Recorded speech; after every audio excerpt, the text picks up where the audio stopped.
típica que me piden artículos, es lo que me hablaban de la entrevista, que vieran la dieta del vientre plano. Y yo dije, la dieta del vientre plano, ¿de quién? Le pregunté, ¿de quién? O sea, ¿a quién le vamos a poner el vientre plano? Porque si yo tengo una dieta con desayunos, comidas y cenas y lo lanzas, es una mentira. O sea, esa información no puede llegar a la población porque nuestra población tiene un problema grave de salud, pero desde mi perspectiva, porque no está bien informada y porque no entiende la diferencia de estas recomendaciones. Entonces, de una cosa salta a otra porque esta dieta no la puede hacer, pero le encanta el azúcar, y entonces no sabemos hacia dónde movernos. Entonces, les voy a platicar un poquito cuál es la situación actual del consumo de azúcar en México. Que yo sé que muchos la conocen, pero me gusta ponerla desde esta perspectiva. O sea, si categorizamos, ¿no? Son las estadísticas de la FAO, estamos en el tercer lugar de consumo de azúcares simples, ¿ok? Esto es importante, son azúcares simples, azúcar de mesa, pero también endulzantes simples que se utilizan en la industria, ¿ok? Sí somos de los países más dulceros, sí somos de los países más refresqueros, es una realidad, ¿ok? ¿Por qué? ¿A alguien se le ocurre por qué México es tan dulcero? ¿No? Si nos regresáramos unos 50, 60 años, nos encontraríamos que el gobierno era dueño de todos los ingenios. ¿Okay? El consumo de azúcar se incentivó por muchísimos años en nuestro país. ¿Okay? Entonces hay hasta anuncios, de verdad que si los buscan son bastante interesantes, de los años 30, 40, de dale energía a tu hijo, suma el azúcar, ¿ok? Solo que se nos fue un poquito la mano. Aquí está esta gráfica de la CONADEZUCA, en donde estamos en quinto lugar en consumo de azúcares totales. Aquí está las calorías del azúcar y las calorías de jarabe de maíz de alta fructosa. Ahorita vamos a platicar un poquito de él. Pero estamos en los primeros 5 lugares en las estadísticas que busquen, ¿eh? Y nada más para que ustedes sepan, porque cuando yo le pregunto a un paciente que si consume azúcar, me dice que no, porque no se ubica echándole azúcar a algo. ¿Okay? Pero eso no quiere decir que su consumo de azúcar sea adecuado, porque lo que no sabemos es en todos los lugares en donde está oculta, por decirlo así, el azúcar o los azúcares simples. Entonces aquí está cómo a través de los años, fue más o menos en los 60, 70 que se incrementó muchísimo la producción del jarabe de maíz de alta fructosa, porque empezaron a satanizar el azúcar, pero solamente para ser sustituidas por otros endulzantes. A ver, me voy a atrever a preguntarles aquí, de toda esta mesa, ¿quién no consume absolutamente nada de azúcar? ¿Tú? Nada. ¿Frutas sí? Sí. Ok. ¿Leche? Ok. ¿Azúcar refinada? ¿Miel? No. ¿Jarabes? No. Nada. ¿Alguien más? Yo. ¿Tú? A ver, No, tampoco azúcares, frutas muy poco, bueno, pero Okay. las frutas también casi. Ok, ¿alguien más? ¿Sí? ¿Nada de azúcar? Ok. Nada de azúcar, ni jarabes, ni miel, ni nada. Perfecto. Ok. Tenemos 3 personas en esta mesa, ¿ok? Porque esto coincide con la estadística. Ahorita lo vamos a ver. Entonces aquí podemos ver a qué parte, o sea, en dónde están consumiendo la gente sus azúcares. Pues en dulces, en panes, en cereales, en helados, en bebidas, en alimentos enlatados, congelados, en aderezos, en salsas. Se consume de muchas maneras el azúcar.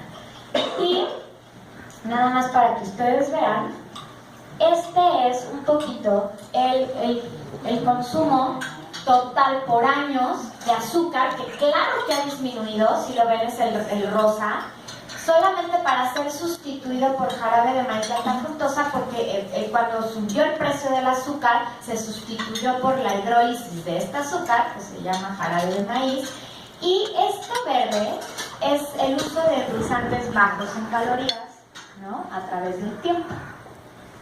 Entonces, no ha aumentado realmente el consumo de endulzantes bajos en calorías. Solamente se ha sustituido, y como ha habido tanta información acerca del azúcar y el costo del azúcar se subió, el uso del azúcar bajó. Pero, miren, aquí está. Esto es en México. Claro que bajó el azúcar, el consumo de azúcar llegó a su tope más o menos en 1990 y empezó a bajar, se sustituyó y entonces se habla de que claro que consumimos, en vez de estar consumiendo 46 kilos per cápita, nos fuimos a 38, pero hay que sumarle los 12.62 de otro tipo de endulzantes que no sean los azúcares, ¿ok?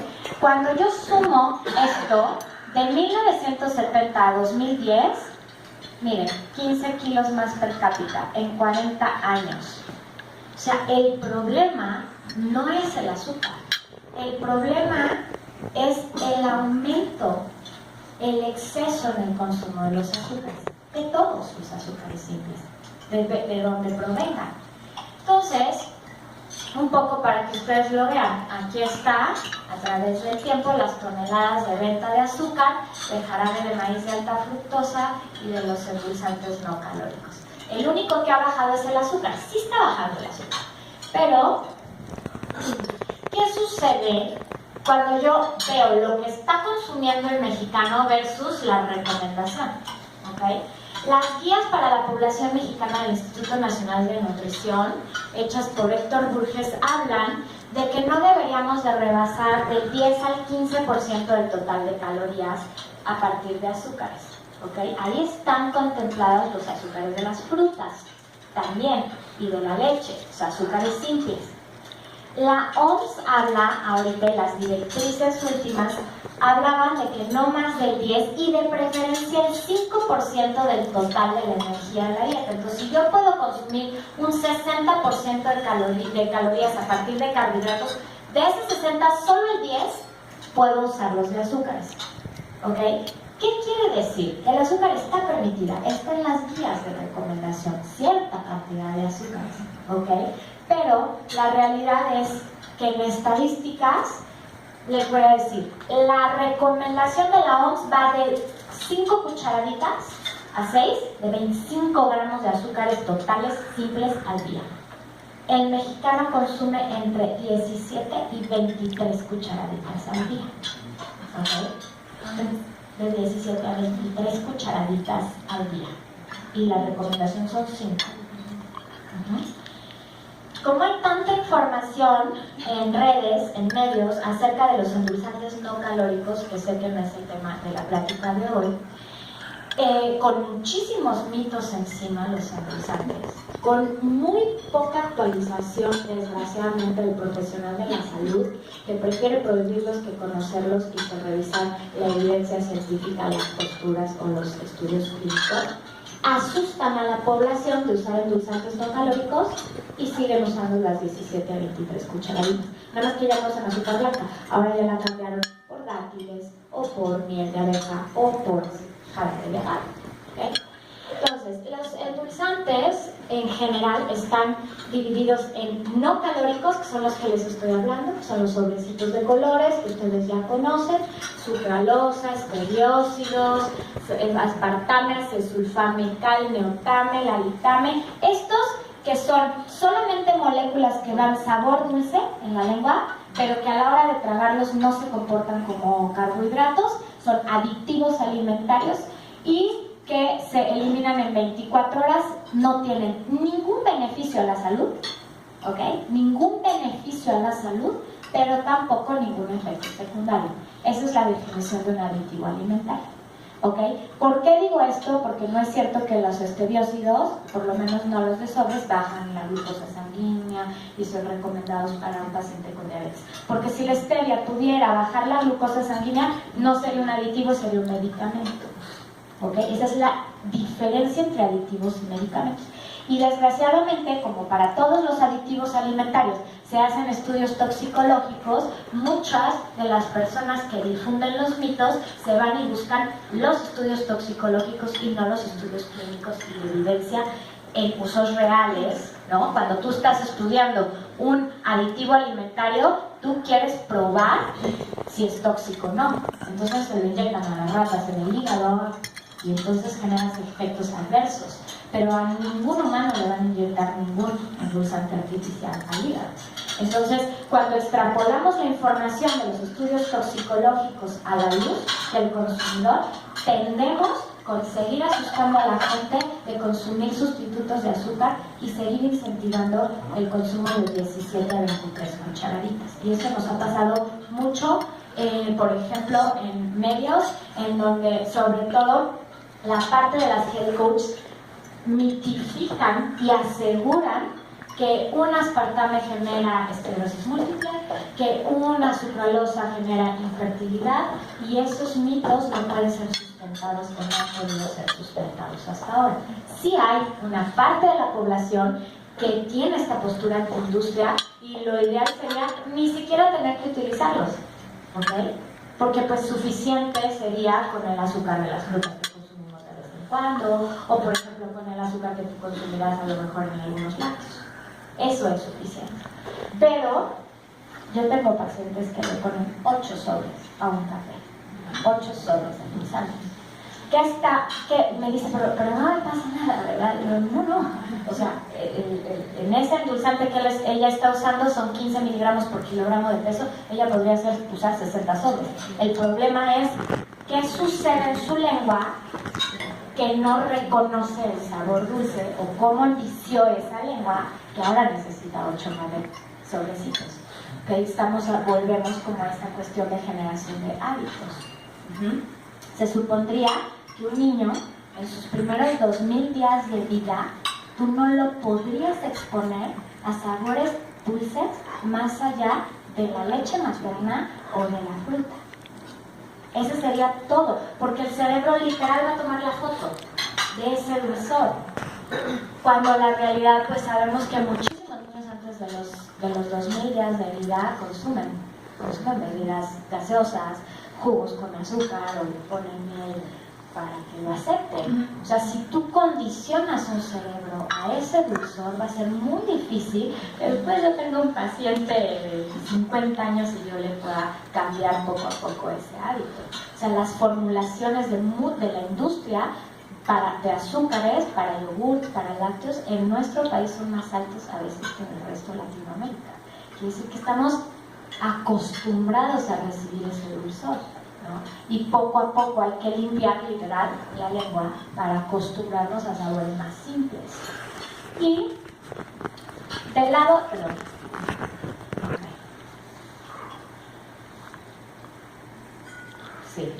de los calóricos, pues están los que ya les decía: glucosa, fructosa, galactosa, la sacarosa, los polioles o los polialcoholes como el xilitol, sorbitol, mannitol, que sí tienen, son trazas de calorías, pero sí se consideran calóricos. Y el aspartame, porque el aspartame realmente, aunque se considera, lo puedes encontrar en sobres, es una unión de 2 aminoácidos que cuando tú rompes esos 2 aminoácidos, ácido aspartico y fenilalanina, lo rompes, entran al sistema como aminoácidos, como si fuera una proteína digerida, ¿ok?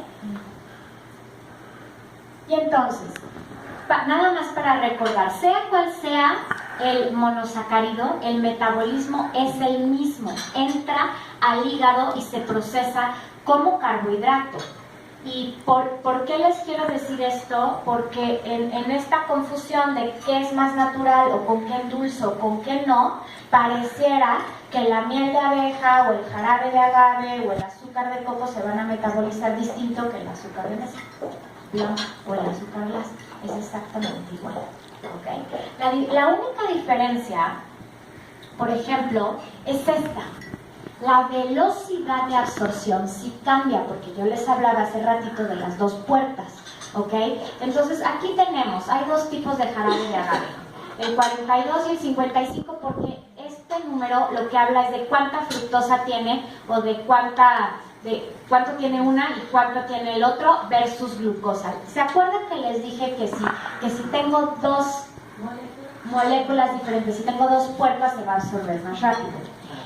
La cuestión del jarabe de maíz de alta fructosa ha estado en lupa siempre porque se dice que es más dañino que el azúcar. Vámonos acá. Bien, acá está la sacarosa. Uy, se me fue la... 50 y 50. Hay dos puertas abiertas. Tiene fructosa y tiene glucosa. Se absorbe bastante rápido. ¿Ok? ¿Por qué? Está dividido. Y vean aquí, la fructosa, la que compran, digamos, o el azúcar de las frutas. Cuando yo me como una fruta, solo hay una puerta abierta. ¿Ok? Y entonces, ¿qué sucede aquí? ¿Qué sucede, por ejemplo, con el jarabe de maíz? No tiene fructosa y tiene pura glucosa. El azúcar invertida, lo que es nada más el jarabe de maíz roto por hidrólisis a la mitad para que sea más dulce. Es que si yo tengo dos moléculas diferentes, el dulzor es mayor. Imagínense el uso en la industria. O sea, endulzo más con menos producto. ¿Ok? Es muy funcional hacer eso. Entonces, mucho de lo que hace la industria es ir buscando endulzantes que con poco tengan mucho sabor dulce. Pero aquí está la miel. La miel 49 de fructosa y 43 de glucosa. Esto me importa mucho que lo entiendan, porque entonces ya no podemos categorizar diciendo que una es mejor que otra, sino que entran a la cuenta de azúcares simples totales y se debe cuidar su consumo. Pero no es que esto sea, que esto esté satanizado. Esto está satanizado pues por postura industrial, pero fíjense, la sacarosa, el azúcar invertido, la miel funcionan exactamente igual. Y yo puedo tener una mamá que se siente mucho más segura de estarle poniendo miel a sus hijos que de utilizar a lo mejor jarabe, ¿no?, de maíz, cuando la información no es correcta. Entonces, nada más para que ustedes sepan, el jarabe de maíz se saca del elote amarillo. ¿Vieron al principio que les puse los carbohidratos simples? El elote amarillo contiene manosa. Cuando se hidroliza ese azúcar, obtienes fructosa y glucosa a diferente concentración, ya sea 42 o 55, pero sacas de ese almidón de la manosa y entonces obtienes esta mezcla de glucosa o de fructosa. Se los digo por qué. Porque está como muy de moda allá afuera que si algo procede de origen natural, es súper saludable, ¿ok? Y lo digo también por la misma stevia, ¿ok? O lo digo también por muchos productos que los pacientes usan, que me dicen, es que me lo compré afuera del metro en una tienda naturista. ¿Yo qué es? Pues no sé, pero es 100% natural. Bueno, pues la marihuana también es 100% natural, ¿no? Y el veneno de alacrán también. No quiere decir, o sea, esta cuestión cultural que nosotros tenemos de categorizar las cosas buenas como malas es un arma de doble filo y no me dejarán mentir. El mexicano lo que tiene muchísimo es la conducta de todo o nada, súper pendular.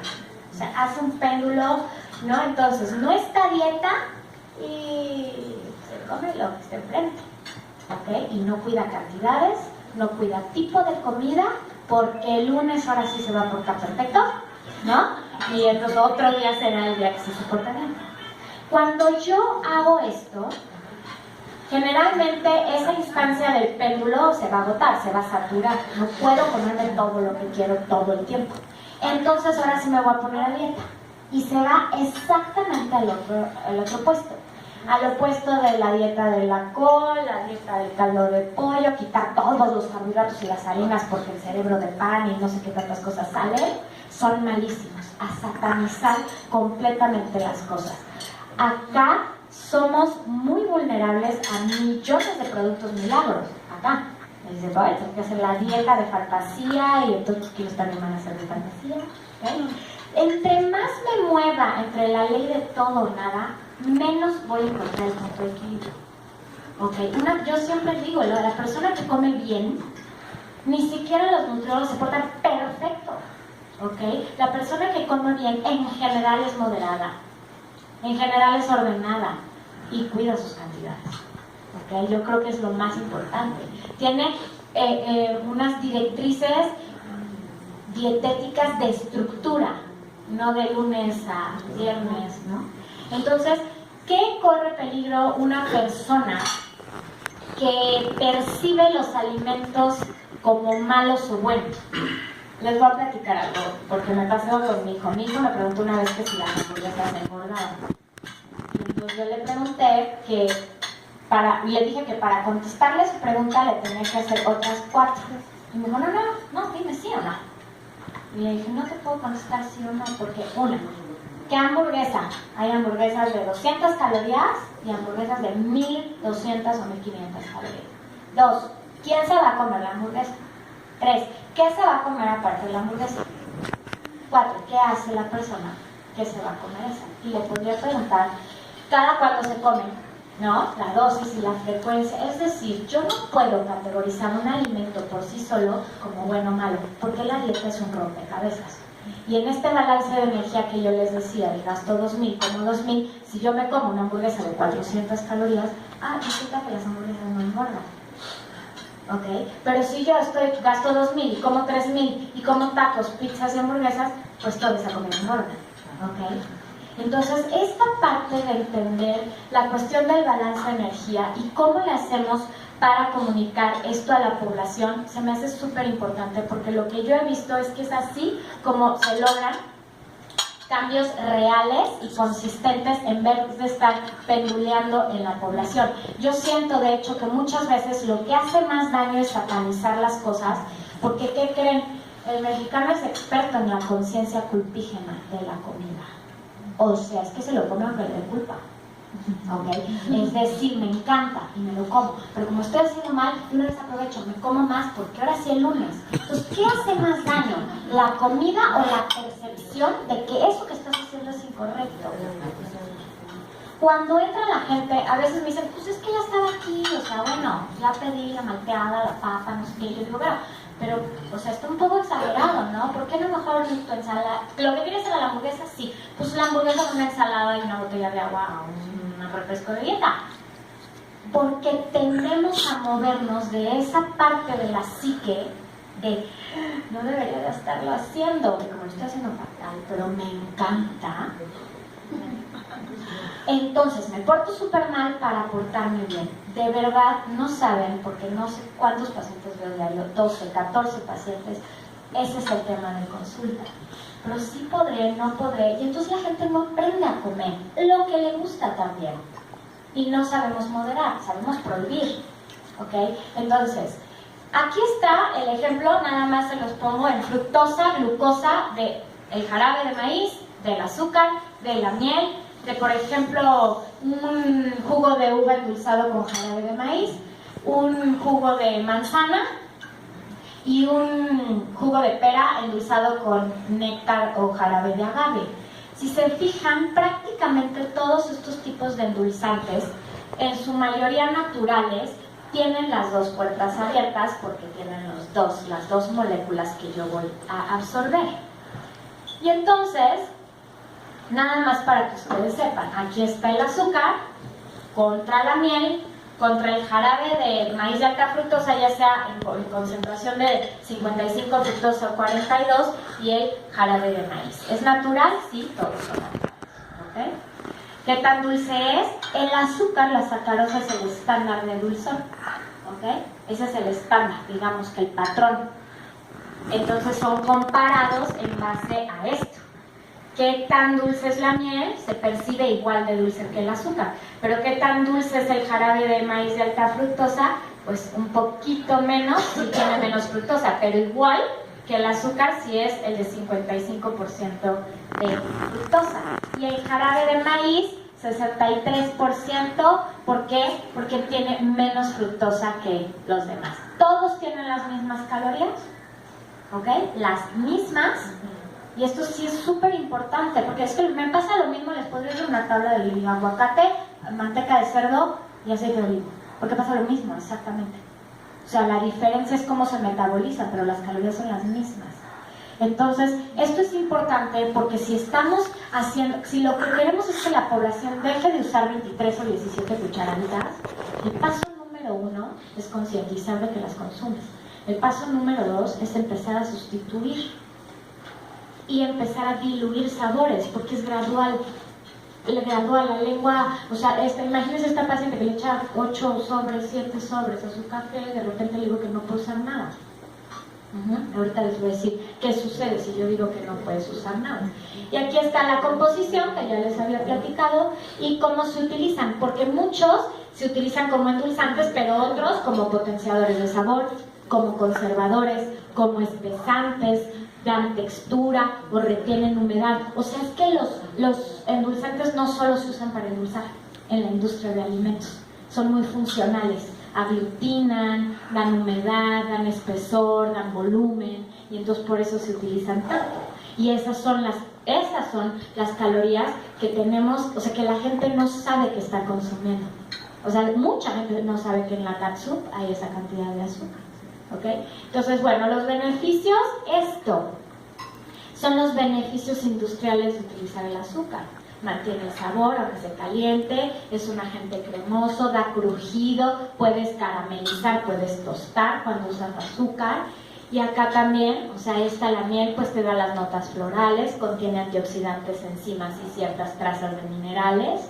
Y, o sea, estos son los beneficios, pero no se nos olvide esto. ¿Ok? Y no se nos olvide esto.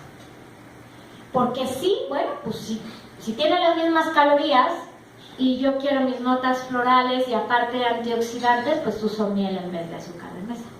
Pero a sabiendas de que tiene las mismas calorías y que va a actuar exactamente igual en hígado y en tejido. ¿Okay? Aquí el jarabe de maíz extiende la frescura, retiene humedad, da esta consistencia de suavidad, de como estas galletas que se doblan, ¿no? Todas esas funcionalidades las da el jarabe de maíz de alta fructosa, y el jarabe de maíz viscosidad, ¿no? Hace esto que les digo de aglutinar. Muchos cereales tienen jarabe de maíz, y también te regala la capacidad de fermentar. Y esto es de dónde proviene: caña de azúcar o betabel, el néctar de flores y árboles, la miel, el maíz de grano amarillo, y también el jarabe de maíz es de maíz de grano amarillo. Y entonces, nada más para que ustedes lo recuerden, el azúcar este azúcar que tanto satanizamos, es el azúcar que viene de la caña. Lo primero que sale es la melaza, de la melaza se hace el piloncillo, del piloncillo viene el azúcar moscabado, ¿ok? Y se va refinando más hasta el azúcar, ahorita les voy a presentar el turbinado, o el azúcar refinado, o el azúcar invertido, ¿ok? Que nada más voy a hidrolizar. Y claro, entre más oscura, más trazas de minerales. O sea, si yo me junto a la melaza, todavía tiene fibra, enzimas, vitaminas, minerales, y conforme yo la voy refinando, le voy quitando todo eso y solo dejo el vagoncito libre. ¿Okay? El beneficio de usar melaza, piloncillo sobre el azúcar no son las calorías, ni el índice glicémico, ni que no me va a disparar la glucosa, ni me va a disparar la insulina. Es que tiene algunas sustancias benéficas y adicionales nutricionales. ¿Okay? Y se los digo porque muchísimos pacientes hablan de, bueno, pero la cambié por azúcar moscabado. Es exactamente lo mismo. Y es complicado de explicar, porque el paciente aquí o la persona siente que está haciendo algo mejor. Y sí, pero minúsculo. O sea, a lo que hay que ir es a cuidar el conteo total. ¿Ok? Está el azúcar turbinado, que viene de mascabado. ¿Alguien ha comprado, alguien compra azúcar moscabado en el sitio? Ok. Con miel. Con miel ahora. Ok. No, pero yo no la uso. Ok. Para tu casa. Sí.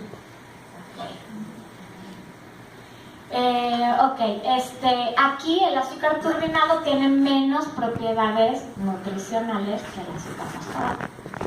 Lo han visto, es como café muy claritito, ¿no? Está como molido.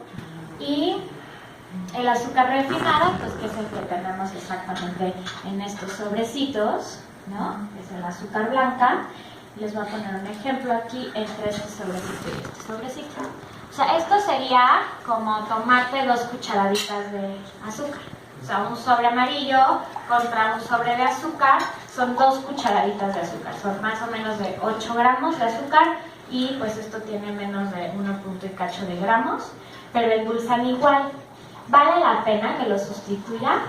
O sea, en 2 cucharaditas de azúcar tengo 8 calorías en este sobre, más o menos de 8 a 10, ¿ok? Que van a impactar mi glucosa sanguínea, que van a hacer que mi insulina suba y depende, lo necesito o no de energía, lo voy a tomar o lo voy a almacenar como grasa. Este tiene alrededor de unas 3 calorías, un poquito menos de 4 calorías. Te ahorras, es simplemente un ahorro. Exacto, solo serviría para sustituir y para empezar a bajar esas 17 o 23 cucharaditas. Pero sí les dije, y tú te me quedaste viendo, de un aditivo no tiene un beneficio para la salud. O sea, el beneficio no es que si le echo esto, ya tengo un beneficio. No, es que el beneficio es un efecto secundario de sustituir el azúcar y no consumirlo. ¿Ok? Es nada más eso. Entonces, cuando ustedes vean estudios que dicen, si comparo en un estudio clínico en niños, los niños que toman agua, a los niños que toman agua endulzada con algún sustituto, ¿qué beneficio voy a encontrar? Ninguno. ¿Ok? Eso es súper importante porque darle lectura a los artículos o a la evidencia científica, hay que ver contra qué lo está comparando. ¿Contra qué tendría beneficios compararlo? Contra la actividad de la persona. No, o sea, yo estoy haciendo un estudio y quiero probarte que los sustitutos no sirven, que no dan beneficio. Y entonces agarré a los niños y les di agua y les di una